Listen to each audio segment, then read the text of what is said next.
HEC workers ने आज अपनी मुख्तलिफ मांगों की हिमायत में प्लांट गेट के बाहर धरना प्रदर्शन किया। एचईसी कामगारों की हिमायत में साबिक मेंबर पार्लियामेंट सुबोध कांत सहाय भी इस धरने में शामिल रहे।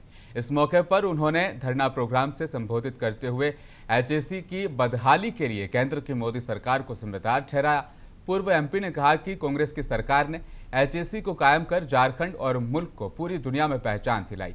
एचईसी की खिदमत हिंदुस्तान के लिए काबिल फ़ख्र है, लेकिन मरकज़ में जब से बीजेपी की सरकार आई है लगातार एचईसी को नज़रअंदाज किया गया है, जिसका नतीजा आज ये है कि एचईसी बदहाली की कगार पर पहुंच गया है और एचईसी के कामगार तनख्वाह के लिए भी तरस रहे हैं।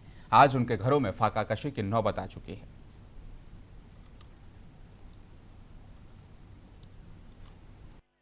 अब तो ये क्लियर हो गया। कल के दिन सुना है कि इलेक्शन कोड अनाउंस होगा। अब तो ये क्लियर हो गया कि केंद्र सरकार, मोदी सरकार, यहाँ के एमपी जितनों 12 15 जितने हैं, ये तमाम लोग जो हैं गूंगे बहरे अंधे हैं। इनसे जनता की भलाई का उम्मीद करना अब बेकार है। ये सरकार जो दिल्ली में है उससे उम्मीद करना बेकार है। और मिलके इस राज्य को संभाले, इस देश में सरकार बदले और यहाँ से ये गूंगे बहरे जो प्रतिनिधि हैं इनसे मुक्ति पाए। यही आज के दिन का मुख्य